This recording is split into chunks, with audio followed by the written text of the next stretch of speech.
Puji Tuhan, selamat pagi, salam sejahtera di dalam kasih Tuhan kita Yesus Kristus. Hari Kamis ya, tanggal 13 Agustus 2020. Puji Tuhan. Mari kita akan membaca di dalam 1 Tesalonika pasal yang kelima. 1 Tesalonika pasal yang kelima. Kita akan membaca di dalam ayat yang pertama sampai dengan ayat yang ke-11. Judul perikopnya adalah berjaga-jaga. 1 Tesalonika pasal 5 ayat 1 sampai ayat yang ke-11. Tetapi tentang zaman dan masa saudara-saudara tidak perlu dituliskan kepadamu, karena kamu sendiri tahu benar-benar bahwa hari Tuhan datang seperti pencuri pada malam. Apabila mereka mengatakan semuanya damai dan aman, maka tiba-tiba mereka ditimpa oleh kebinasaan seperti seorang perempuan yang hamil ditimpa oleh sakit bersalin. Mereka pasti tidak akan luput. Tetapi kamu, saudara-saudara, kamu tidak hidup di dalam kegelapan, sehingga hari itu tiba-tiba mendatangi kamu seperti pencuri. Karena kamu semua adalah anak-anak terang dan anak-anak siang. Kita bukanlah orang-orang malam atau orang-orang kegelapan. Sebab itu, baiklah jangan kita tidur seperti orang-orang lain, tetapi berjaga-jaga dan sadar. Sebab mereka yang tidur waktu malam, dan mereka yang mabuk waktu malam. Tetapi kita yang adalah orang-orang siang, baiklah kita sadar, berbaju jiragan iman dan kasih, dan bertopongkan pengharapan keselamatan. Karena Allah tidak menetapkan kita untuk ditimpa murka, tetapi untuk beroleh keselamatan oleh Yesus Kristus Tuhan kita, yang sudah mati untuk kita, supaya entah kita berjaga-jaga, entah kita tidur, kita hidup bersama-sama dengan Dia. Karena itu nasihatilah seorang kan yang lain, dan saling membangunlah kamu seperti yang memang kamu lakukan. Puji Tuhan. Di sini dikatakan oleh firman Tuhan bahwa kita tidak tentang zaman dan masa ya tidak perlu dikatakan dituliskan pada kamu. Artinya ya buat saya kita nggak perlu meributkan ya kapan Tuhan datang. Tidak perlu meributkan kapan, apakah Tuhan Yesus datang dan gereja diangkat sebelum, di tengah-tengah masa antikris, atau sesudah masa antikris. Buat saya boleh-boleh saja, sah-sah saja mengetahui hal itu, tapi buat saya juga tidak perlu untuk memperdebatkannya. Ada yang berkeyakinan pengangkatan gereja itu atau kedatangan Yesus di angkasa untuk mengangkat gerejanya itu sebelum antikris. Jadi kita tidak akan melewati aniaya ya gereja ya. Saya berharap itu terjadi ya. Tapi juga ada yang berpendapat bahwa Yesus mengangkat gerejanya di tengah-tengah masa antikris. Jadi masih ada yang teraniaya ya. Jadi semua mengalami penganiayaan, mungkin kadarnya beda-beda. Lalu dilihat siapa yang bertahan, di tengah-tengah itu Tuhan Yesus mengangkat gerejanya. Tapi ada juga yang berpendapat bahwa tidak ada pengangkatan gereja ya. Jadi semua harus lewat aniaya. Setelah itu barulah gereja diangkat. Ada juga yang berpendapat bahwa sama sekali tidak ada pengangkatan gereja. Nah, jadi mana yang benar? Ya nggak tahu saya ya, wong belum terjadi ya kan. Nanti kalau sudah terjadi, percayalah kita tidak akan meributkan siapa yang benar siapa yang salah ya. Nah, jadi yang paling penting itu adalah berjaga-jaga saudara ya, berjaga-jaga dengan kehidupan yang kita miliki saat ini, berjaga-jaga dengan kehidupan yang kita jalani saat ini. Itu yang paling penting saudara ya. Jadi bukan mempeributkan, memperdebatkan kapan ya Tuhan Yesus datang ya. Puji Tuhan. Nah, tapi dikatakan bahwa hari Tuhan itu akan tiba seperti pencuri pada malam. Ada nggak pencuri yang ngasih tahu kedatangannya? Nggak ada saudara, nggak ada pencuri yang mem-WA saudara lalu bilang jaga-jaga ya, malam ini jam sekian saya akan datang untuk mencuri sesuatu dari rumahmu. Nggak ada pencuri seperti itu saudara ya. Kecuali pencuri-pencuri di dunia persilatan, maksudnya di film-film ya saudara. Nah itu lain lagi ya saudara, itu hanya film saja. Di dalam faktanya tidak ada seorang pun pencuri yang memberitahukan kedatangannya. Nah, diandaikan seperti ini, Tuhan Yesus datang, saudara, nggak ada orang tahu, ya. Tapi dikatakan oleh firman Tuhan, ya, hari itu tidak mendatangi kamu seperti pencuri. Kenapa? Karena kita orang yang berjaga-jaga dan sadar, saudara.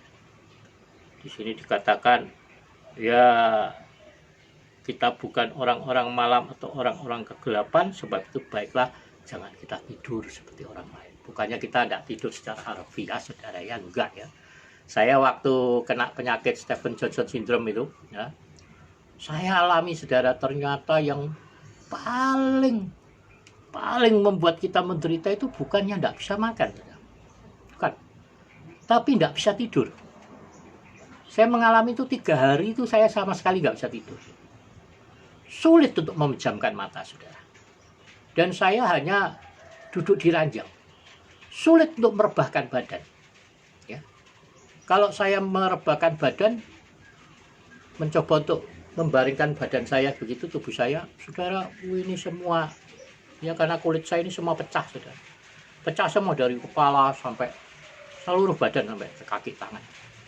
Jadi pecahan-pecahan kulit itu waktu saya berbaring begini, sakit sekali. Kayak kulit itu tertarik semua, saudara. Ya, pecah. Nah, jadi saya nggak bisa tidur 3 hari. Baru saya rasakan benar-benar, ya, menderita, nggak bisa tidur. Nah, jadi bukan kita nggak tidur, enggak. Tapi ya tetap tidur. Dalam arti kita tidak tidur seperti orang-orang lain itu. Artinya di dalam iman kita, di dalam pengharapan kita, di dalam pengiringan kita kepada Tuhan. Kita ini orang-orang sadar, orang-orang siang. Ini hanya sebuah umpamaan gitu, ya, metamorfosis, bukan. Nah, ya, tapi kiasan begitu, ya. Jadi katakan kita bukan orang-orang malam. Artinya orang-orang yang hidup, yang hatinya digelapkan oleh dosa, digelapkan oleh hawa nafsu, digelapkan oleh ambisi-ambisi, oleh keinginan-keinginan pribadi yang salah, ya. Jadi orang-orang yang terus menyimpan kebencian, kepahitan hati, nah, itu orang-orang di dalam kegelapan. Tapi kita orang-orang siang, ya, orang-orang siang, orang bekerja waktu siang, tidur waktu malam. Artinya kita tetap terus melayani Tuhan, siang atau malam. Rasul Paulus katakan, entahkah aku tidur, entahkah aku jaga-jaga, entahkah aku hidup, entahkah aku mati, ya, aku melayani Tuhan. Nah, saudara, ini yang dimaksudkan oleh firman. Jadi kita menjadi orang-orang siang, orang-orang yang berjaga-jaga, orang-orang yang sadar dengan kehidupan kita, ya, memelihara hati kita, memelihara hidup kita, memelihara tubuh jiwa roh kita. Dan Tuhan inginkan tubuh jiwa roh saudara itu terpelihara sempurna, tidak bercacat celah menjelang Tuhan Yesus datang kembali. Wah, ini hujan, tapi mataharinya juga nyetrong, ya. Tapi hujan ini, hujan panas kalau orang bilang, ya. Tuhan. Jadi hujan di panas ini tidak menghalangi matahari untuk bersinar, saudara, ya, karena tidak tahu hujan ini dari mana, awannya tidak tipis-tipis, ya. Jadi hujan ini tidak menghalangi matahari tetap bersinar, ya.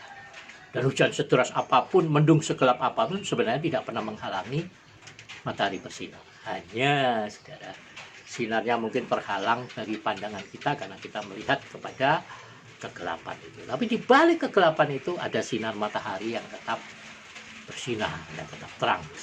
Nah, jadi di dalam kehidupan kita pun, saudara, biarlah di dalam hati kita tetap ada terang Tuhan. Biarpun keadaan kita sekeliling kita gelap gulita sekalipun, nggak bisa memandang ke depan, biarlah kita tetap ada di dalam terang, saudara, ya.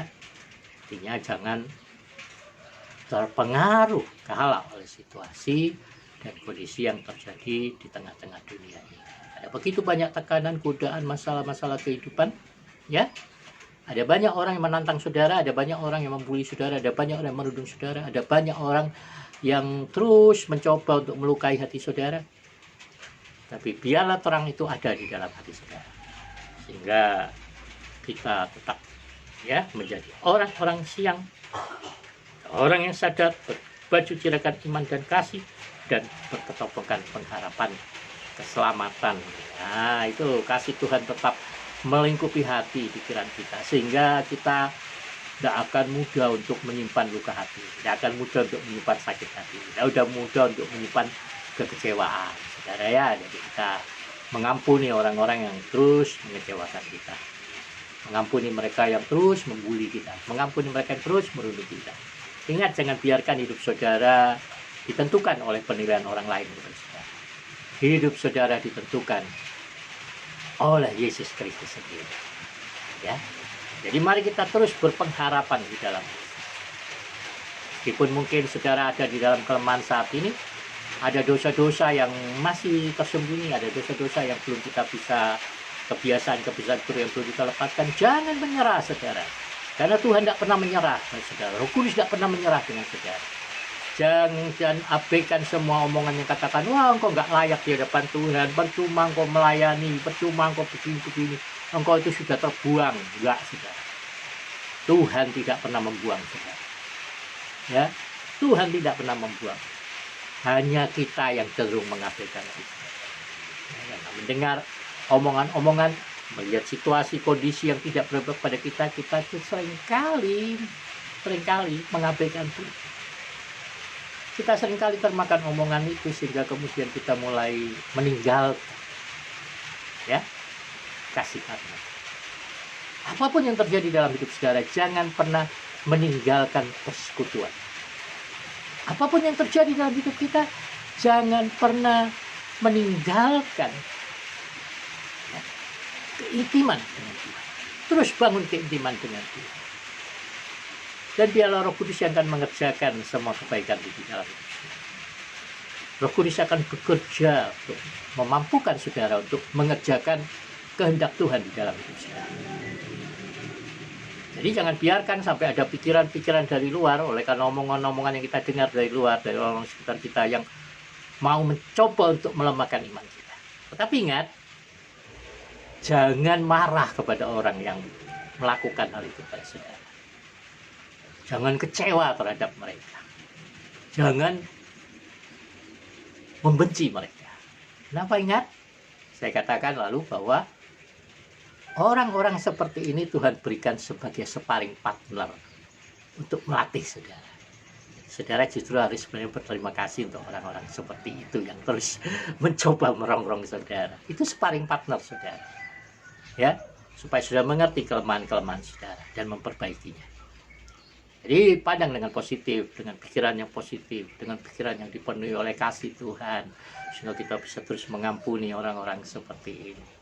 Kita terus bisa melangkah maju, saudara. Ingat, firman Tuhan katakan 1000 kali orang benar terjatuh, dia akan tetap bangkit berdiri. Yang penting kita tahu tujuan kita di dalam hidup kita, pengharapan kita di dalam Yesus, bahwa ada kesengsaraan yang mungkin kita alami. Tapi kesengsaraan yang kita alami tidak akan dapat dibandingkan dengan kemuliaan yang akan datang. Jadi marilah kita saling menasihati saudara, satu dengan yang lain ya. Mari kita saling membangun satu dengan yang lain, dengan terus memperkatakan pengampunan. Hendaklah kata-kata kita penuh kasih, jangan hambar saudara ya. Dan mari kita berikan motivasi pada orang-orang di sekitar kita, memberikan contoh dan teladan yang baik bagi hidup mereka, melalui perkataan kita, melalui jari-jari kita yang menari di touch komputer saudara, di touch HP saudara, sehingga setiap orang yang membaca postinganmu, setiap orang yang mendengar perkataanmu, setiap orang yang melihat apa yang kau kerjakan akan mempermuliakan Tuhan. Ya, puji Tuhan, siapapun mereka ya, siapapun mereka. Nah, puji Tuhan, selamat pagi. Terima kasih untuk kebersamaan kita di pagi hari ini ya. Saya percaya hari ini hari yang baik buat saudara, buat kita semuanya. Dan kemanapun kau pergi, kau akan beruntung. Setiap usaha pekerjaanmu akan berhasil, dan semua apa yang kau jamah akan menjadi berkat. Terima kasih untuk yang bersama-sama dengan saya pagi hari ini, Saudara Rudi Wijaya dan Bupati Johan. Tuhan memberkati kita semuanya.